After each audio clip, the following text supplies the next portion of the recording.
अगर आप भी कॉल सेंटर में जॉब करना चाह रहे हैं तो ये वीडियो आपके लिए होने वाली है, क्योंकि इस वीडियो में हम बात करने वाले हैं कि कॉल सेंटर क्या होता है, उसमें हम कैसे जॉब पा सकते हैं और उसके साथ ही साथ क्या क्या उसमें एलिजिबिलिटी क्राइटेरिया रहने वाला है, यानी कि क्या क्या आपकी शैक्षिक योग्यता रहने वाली है। साथ में हम डिस्कस करेंगे कॉल सेंटर में हम कितनी सैलरी पा सकते हैं, कितनी सैलरी से स्टार्ट है और उसके साथ में क्या क्या फ़ीचर्स हमको दिए जाते हैं। और उन्हीं के साथ में हमने कुछ पॉइंट ऐसे भी कवर किए हैं जो हमें ये बताते हैं कि कॉल सेंटर में हमें जॉब करने के क्या क्या नुकसान हो सकते हैं, यानी कि क्या क्या साइड इफ़ेक्ट्स हैं। और सैलरी भी बात करेंगे कितनी से स्टार्टिंग है, क्या कोई प्रमोशन के बाद हमारी सैलरी बढ़ती है।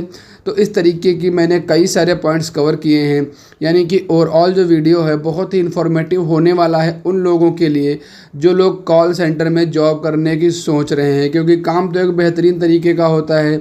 उसमें आपको हफ्ते में 2 दिन की छुट्टी भी मिलती है कहीं कहीं, और साथ में अगर आप प्रमोशन कर जाते हैं तो आपको कहीं ना कहीं कोई कार भी मिल जाएगी चलने के लिए। तो वीडियो काफ़ी ज़्यादा इम्पोर्टेंट होने वाला है, इसीलिए आप लोगों से रिक्वेस्ट है, यदि आप हमारे चैनल पर पहली बार विजिट किए हैं तो चैनल को सब्सक्राइब और वीडियो को प्यारा सा लाइक कर दें, साथ में बेल वाला आइकन भी प्रेस कर दें ताकि फ्यूचर में हम कोई भी अपडेट साझा करें एजुकेशन से लेके तो सबसे पहले आप तक पहुँचे, आपसे मिस ना हो। So let's get started. पहला पॉइंट है एजुकेशन, यानी कि हमारी जो शैक्षणिक योग्यता है वो क्या होनी चाहिए कॉल सेंटर में जॉब करने के लिए। देखिए कई जगह ग्रेजुएशन भी लेते हैं, बट ऑलमोस्ट जो इंडिया के अंदर सिस्टम है वो यही है कि हमको 12th पास होना चाहिए किसी भी मान्यता प्राप्त बोर्ड से, यानी कि अगर आप इंटरमीडिएट पास आउट हैं तो आप एक जॉब ज़रूर कर सकते हैं। उसके अलावा जो दूसरी इम्पॉर्टेंट स्किल है वो है कम्युनिकेशन स्किल। अगर हम कॉल सेंटर में जॉब तभी कर सकते हैं जब हमको कम्युनिकेशन स्किल एक बहुत ही बेहतरीन तरीके से हम कम्युनिकेशन कर सकते हैं। जैसे कि वहाँ यही काम होता है कस्टमर्स को डील करना, उनकी प्रॉब्लम्स को सॉल्व करना। तो आपके पास अगर एक बेहतरीन कम्युनिकेशन स्किल नहीं होगी तो कहीं ना कहीं इस जॉब में आप प्रॉब्लम में आ सकते हैं और ये जॉब आपको छोड़नी पड़ सकती है, अच्छे से नहीं कर सकते हैं। फिर आती है टेक्निकल स्किल, यानी कि आपको कंप्यूटर की बेसिक नॉलेज होनी चाहिए, उसके साथ साथ में MS ऑफिस का भी अच्छा खासा ज्ञान होना चाहिए, क्योंकि जो भी कस्टमर की प्रॉब्लम आती है उनको नोट डाउन भी करना पड़ता है, तो वो सारे काम कंप्यूटर पर ही होते हैं, यानी कि MS ऑफिस पे ही होते हैं। फिर आता है आपके अंदर प्रॉब्लम सॉल्विंग स्किल होनी चाहिए। ये स्किल फ़िलहाल तो आप वहाँ जाकर भी गेन कर सकते हैं, क्योंकि वहाँ पे पहले ये होता है आप जाएंगे, आपकी ट्रेनिंग कराई जाएगी 2 से 3 महीने की, जिसमें आप ये सारी चीज़ें सीख जाएंगे कि क्या क्या प्रॉब्लम्स कस्टमर को आ सकती हैं, जो वो आपसे क्वेरी करेगा उसको आपको सॉल्व आउट करनी होंगी। यहाँ पे मैंने 4 पॉइंट एकदम बता दिया। 5वां जो सबसे इम्पॉर्टेंट पॉइंट है फ्लेक्सिबिलिटी, अगर आपके अंदर है तभी आप कॉल सेंटर की जॉब करें, अन्यथा ये जॉब आपके लिए नहीं बनी हुई है। मैं ऐसा इसलिए बोल सकता हूँ क्योंकि यहाँ पे डे एंड नाइट दोनों शिफ्ट चलती हैं।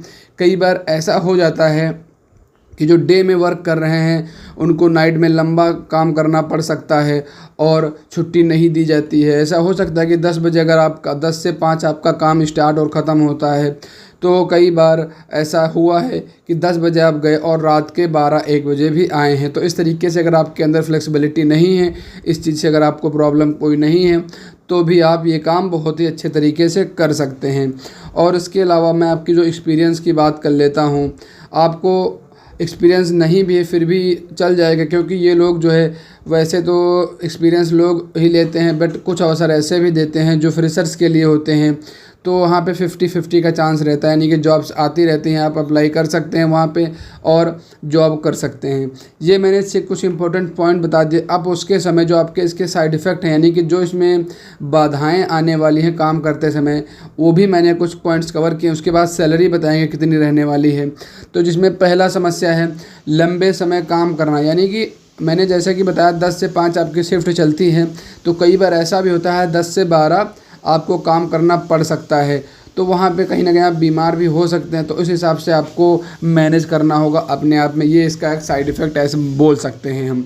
दूसरा जो पॉइंट है, रोज़ एक ही तरीके से हम बात करते हैं, यानी कि जो कस्टमर होंगे उनकी सेम प्रॉब्लम होगी, रिपीटेड प्रॉब्लम होगी, तो उससे हम बोर आ सकते हैं। इसके लिए आपको कुछ एंटरटेनमेंट के लिए करते रहना होगा वहाँ पे जॉब करते समय, क्योंकि अगर आप नहीं करेंगे तो आप लंबे अरसे तक काम नहीं कर सकते हैं, आप कहीं ना कहीं बोर हो जाओगे।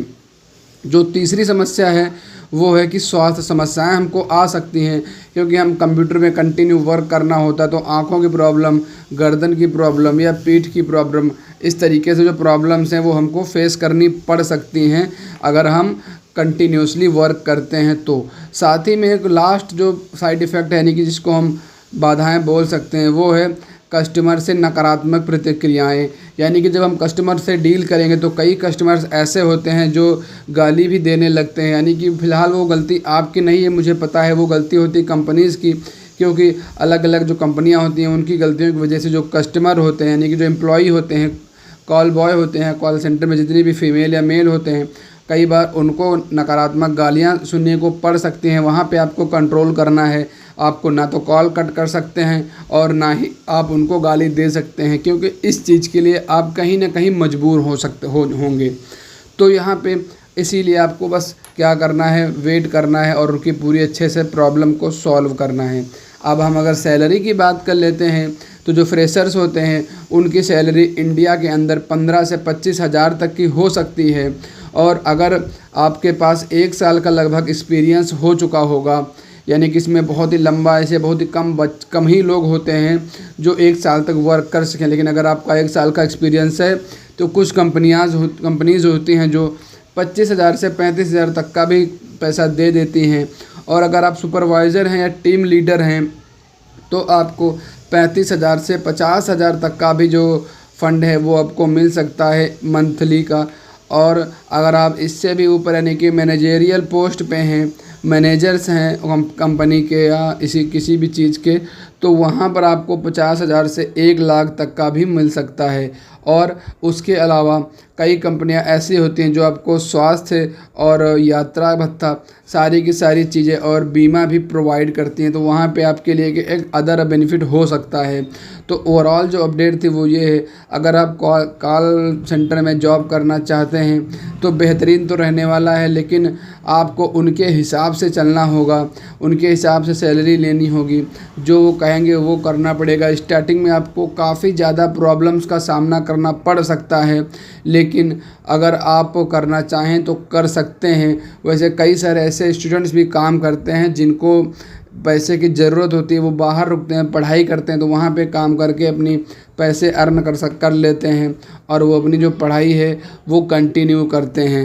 इन तमाम चीज़ों के अलावा अब हम बात करते हैं कि कौन कौन सी कंपनियां हैं जो हमको कॉल सेंटर की जॉब प्रोवाइड करती हैं, जिसमें पहले नंबर पे government and semi government companies होती हैं और दूसरे नंबर पे सर्विस प्रोवाइडर्स कंपनीज़ होती हैं जो कॉल सेंटर में, जिनके पास कॉल सेंटर अवेलेबल होता है, वो इंटरनेशनल एंड नेशनल दोनों कॉल्स अवेलेबल कराते हैं, जिसमें कि हमको हिंदी और इंग्लिश दोनों लैंग्वेज का इन्फॉर्मेशन होना बहुत ही ज़रूरी है। और तीसरी एंड लास्ट जो कंपनी है ट्रेवलर्स वाली कंपनियां हैं, वहाँ पे भी कॉल सेंटर भी होते हैं और उनको भी ऐसे एम्प्लॉयज़ की ज़रूरत होती है। इसके अलावा भी कई कंपनियां भारत के अंदर रेगुलर रन कर रही हैं कॉल सेंटर ओपन करके।